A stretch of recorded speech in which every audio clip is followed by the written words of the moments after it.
নমস্কার। আগামীকাল কোজাগরী লক্ষ্মী পুজো।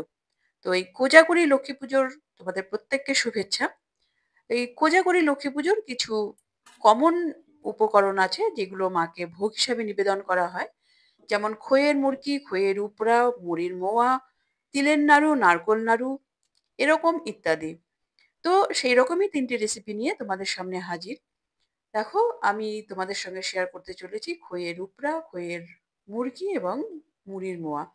এর জন্য আমি নিয়ে নিয়েছি প্রথমে ২৫০ গ্রাম খই। খইগুলো ভালো করে বেছে ধানের অনেক সময় ধানের খোলাগুলো থেকে যায়।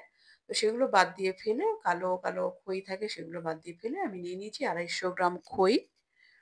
তো এর মধ্যে আমি কড়াতে জল দিয়ে জলটা একটু গরম হয়ে যাওয়ার পরে আমি ৩৫০ গ্রাম আখের গুড় দিয়ে দিয়েছি এর মধ্যে। আখের গুড়টা ভালো করে মেল্ট করে নিচ্ছি। বাই দ্য ওয়ে, আমি দীপালি। তোমরা দেখছো তোমাদের চ্যানেল মায়ের আদরে রান্না। রেসিপিটি দেখতে দেখতে চ্যানেলে যারা নতুন এসছো তারা চ্যানেলটিকে সাবস্ক্রাইব করে বেল আইকনটি প্রেস করে রাখো যেন পরবর্তী নোটিফিকেশন সবার আগে তোমার কাছে পৌঁছায়। গুড়গুলো মেল্ট হয়ে গেছে অলমোস্ট। এবার উথলে উঠেছে, কেমন ফেনা হয়ে গেছে দেখতে পাচ্ছ। কন্টিনিউ আমাদের নাড়তে থাকতে হবে হাই ফ্লেমে যেন গুড়টা তলা থেকে ধরে না যায়। এবং এভাবে খুন্তি দিয়ে তুলে তুলে দেখতে হবে গুড়টা ঠিকঠাক ফর্মে এসছে কিনা। অর্থাৎ এইভাবে খুন্তি দিয়ে তুললে গুড়ের যে শেষ বিন্দু পড়বে খুন্তি থেকে একটা সুতোর মতো হালকা রেখা উঠে আসবে, বেরিয়ে আসবে। তো সেটা এরকম খুন্তি দিয়ে গুড় তুলে চেক করে নিতে হবে আমাদের। আমাদের এখনো গুড় রেডি হয়নি, তো আমি বারবার করে চেক করে নিচ্ছি। যতক্ষণ না বেরোবে ততক্ষণ আমাদের গুড়টা জাল দিয়ে নিতে হবে। আমাদের হয়ে এসছে অলমোস্ট। আর একটু আমি নেড়ে দিচ্ছি। আর একটু আমাদের জাল দিয়ে নিতে হবে।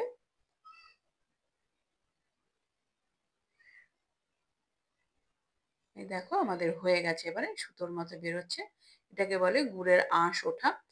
তো এই অবস্থায় আমি গ্যাসের ফ্লেমটাকে অফ করে দেব এবং গুড়টা নামিয়ে নেব। এবার দেখো আমি এই খইটাকে অর্ধেক করে নিচ্ছি। আমি অর্ধেকটা দিয়ে বানাবো খইয়ের উপরা এবং অর্ধেকটা দিয়ে বানাবো খইয়ের মুড়কি। আমি অর্ধেকটা তুলে নিচ্ছি গামলা থেকে এবং এই অর্ধেক খই দিয়ে আমি প্রথমে খইয়ের উপরাটা বানিয়ে নেব। দেখো হাফ হাফ করে নিয়েছি।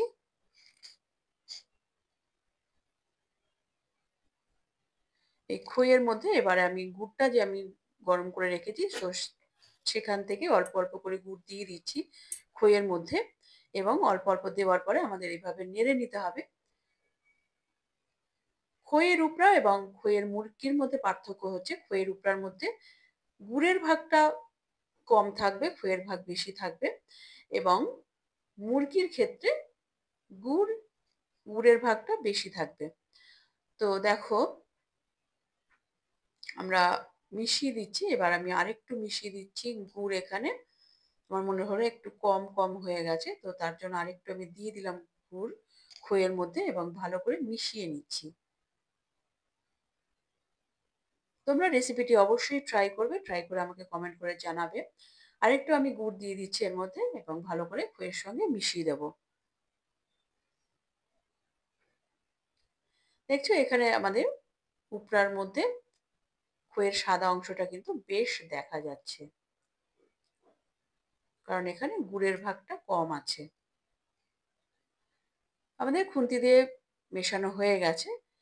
এবার আমি হাতের সাহায্যে একটু ভালো করে মিশিয়ে দিচ্ছি। যদি কোথাও কোনো গ্যাপ থেকে থাকে তো সেটাকে আমি ভালো করে মিশিয়ে দিচ্ছি।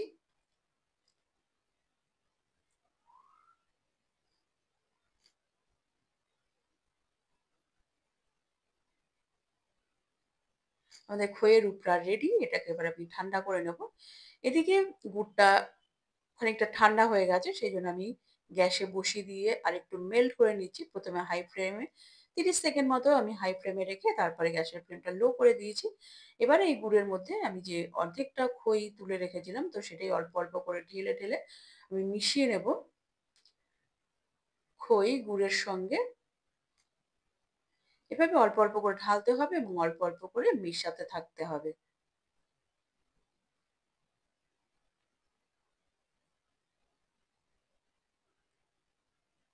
এইভাবে বানালে দেখবে মুড়ির মুরকিটা একদম মুচমুচে থাকবে।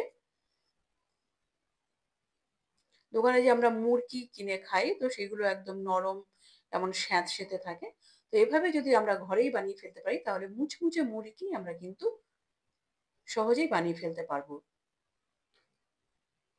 ভালো করে মিশিয়ে দিচ্ছি খইয়ের সঙ্গে গুড়টা। খুন্তিতে অনেকটা লেগে গেছে, সেটাকে আমি ছাড়িয়ে নিচ্ছি, নাহলে মেশাতে অসুবিধা হয়। তো দেখো, ভালো করে মিশিয়ে নিচ্ছি। এবার আরেকটু খই দিয়ে দিতে হবে এর মধ্যে।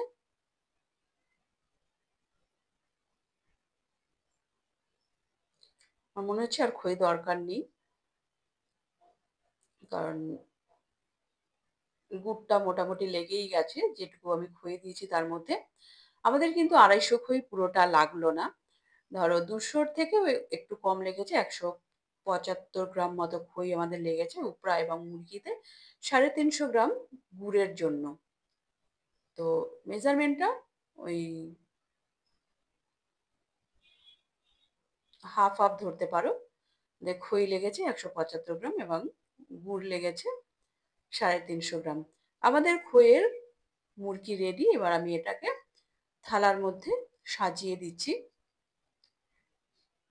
তোমরা রেসিপিটি অবশ্যই ট্রাই করবে। ট্রাই করে আমাকে কমেন্ট করে জানাবে তোমাদের কেমন লাগলো। তোমরা কুকিং এর পাশাপাশি যারা গল্প শুনতে ইন্টারেস্টেড তারা আমার গল্পের দেশ 01 নামে একটি স্টোরির চ্যানেল আছে। তোমরা চাইলে সেখানে ভিজিট করতে পারো। ডেসক্রিপশন বক্সে লিংক দেওয়া আছে।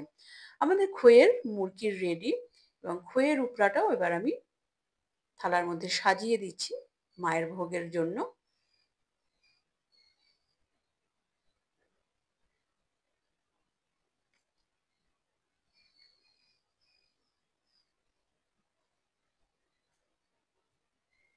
দেখো খইয়ের উপরা সাজানো হয়ে গেছে। এরপরে আমি নেক্সট রেসিপিতে চলে যাই। এবার আমি বানাবো মুড়ির মোয়া। এখানে আমি নিয়েছি ২৫০ গ্রাম মুড়ি। মুড়িটাকে ভালো করে একটু বেছে নিতে হবে। অনেক সময় ধান-টান থাকে বা সরি চাল থাকে, কাপড় থাকে বা পোড়া মুড়ি থাকে, তো সেটাকে আমাদের বেছে ফেলে দিতে হবে। এবার আমি গ্যাসে সেম কড়াইটাই ব্যবহার করছি যে কড়াইতে আমি খইয়ের উপরা, খইয়ের মুরকি বানিয়েছি। তো সেটাতেই আমি খানিকটা জল দিয়ে তার মধ্যে আমি গুড় দিয়ে দিলাম ২৫০ গ্রাম। গুড়টাকে আমরা যে খইয়ের উপরা, খইয়ের মুরকি বানানোর সময় ফুটিয়েছি, তো সেই অনুপাতেই আমাদের গরম করে নিতে হবে। যে আঁশ ওঠার পরে আমাদের এর মধ্যে মুড়িটা দিয়ে দিতে হবে। অল্প, অল্প করে মুড়ি দেবো এবং নাড়াতে থাকবো। যেহেতু খইয়ের উপরা এবং মুরকির সময় আমি গুড়ের মেল্টিংটা দেখিয়েছি, তো সেই জন্য এখানে আর ডিটেইলস এ দেখালাম না। তো সরাসরি আমি এখানে মুড়ি ঢেলে দিলাম আঁশ ওঠার পরেই। দেখো এভাবে অল্প, অল্প করে মুড়ি দিয়ে আমাদের নাড়তে থাকতে হবে এবং গ্যাসের ফ্লেমটা একদমই লো রাখতে হবে। তাহলেই কিন্তু আমাদের একদম মুচমুচে মোয়া তৈরি হয়ে যাবে। মুচমুচে মুড়ির মোয়া। দেখো আরেকটু আমি মুড়ি দিয়ে দিলাম। মুড়ি দিয়ে ভালো করে মিশিয়ে নিচ্ছি গুড়ের সঙ্গে।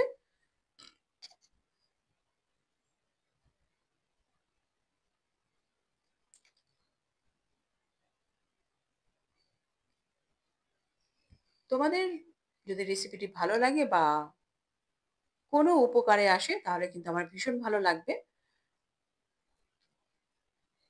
আমি দেখো মুড়ি দিয়ে ভালো করে মিশিয়ে নিচ্ছি গুড়ের সঙ্গে। উল্টে পাল্টে আরেকটু আমি মুড়ি দিয়ে দিলাম।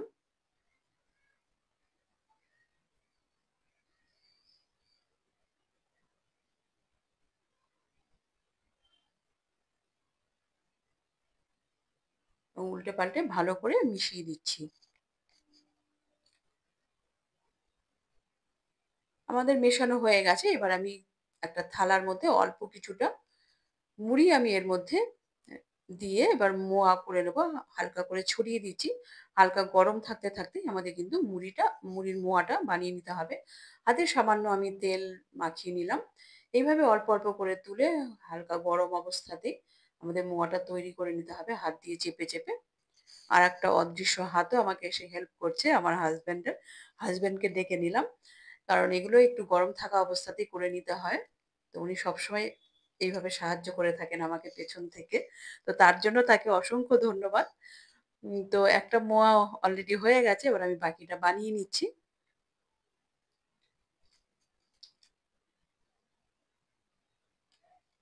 এইভাবে মুড়ির মোয়া, তিলের নাড়ু, নারকোল নাড়ু বানানোর সময় তিনি অবশ্যই হেল্প করেন। তার জন্য তাকে অসংখ্য, অসংখ্য ধন্যবাদ হাসব্যান্ডকে।